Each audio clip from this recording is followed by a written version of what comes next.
আপনার বাড়ি মুন্সিগঞ্জ। নাম জিজ্ঞেস করেন।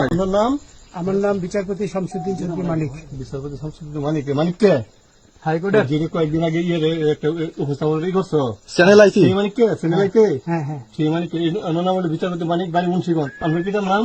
পিতার নাম মরহুম আব্দুল হাকিম চৌধুরী। আব্দুল হাকিম চৌধুরী। গুড। জি। আপনি এই যে পালাইতেছেন কেন বলেন?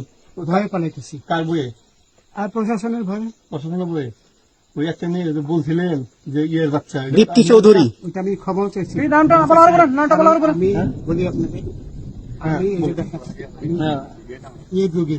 কিসের? আমি তো কত রুগী নেই, মিডিয়াতে তো খুব সুন্দর। আচ্ছা আচ্ছা, শোনেন একটু স্লো। আপনার কাছে এই মুহূর্তে এরা যখন ধরছে আমাদের প্রতিনিধি কি কি ছিল সাথে?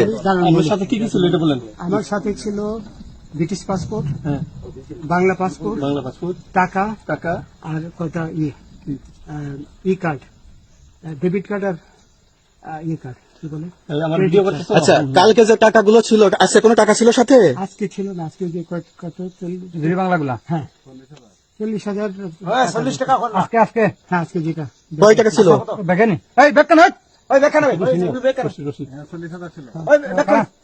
40,000 টাকা ছিল। কালকে যে দুজন টাকা নিছে ওদের কাছে কত টাকা ছিল? 60-70 লাখ। আচ্ছা 60-70 লাখ। আচ্ছা, ওরা নিয়ে গেছে।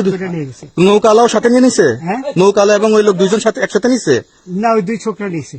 নৌকালা কেউ আছে? রাজু না, কেউ ছিল না। আচ্ছা, 60-70 লাখ। হ্যাঁ, ওনাদের ফোন নাম্বার আছে আপনার কাছে? জানা দিছে? কিছু নাই, আমার ফোন নাম্বার সব নিয়ে গেছে। বিচারপতি কাউন্টার দিবেন না, সত্য কথাটা বলেন। আপনি কত টাকা কন্ট্যাক্টে আসছেন? আমি 15,000 টাকা ওদের বলছিলাম, ওইটা আমি দিছি। কিন্তু পরে এই দুই ছেলে আমার মাইরা ধইরা সব টাকা নিয়ে গেছে। এই মাইকটা কোন জায়গায় মারছে ভাইয়া? বর্ডারে আনিয়ে মারছে না ভিতরে, তারের ভিতরে, ইন্ডিয়ার ভিতরে? ইন্ডিয়ার ভিতরে। আমরা তো ইয়ের নামে, আমাদের বাংলাদেশের অনেকের নামে আপনি অনেক অন্যায় করছেন, জুলুম করছেন, এটা সঠিক? আমি জুলুম করি নাই, আমি আচ্ছা, এগুলো আইন প্রক্রিয়ায় চলবে, এগুলো আমরা কিছু কথা বলতে পারি না। চলেন ভাই, বিচারপতি হিসাবে আচ্ছা, বাকি যা জিজ্ঞাসা করার আমাদের ঊর্ধ্বতন জিজ্ঞাসা করবে, আমরা যাই এখন।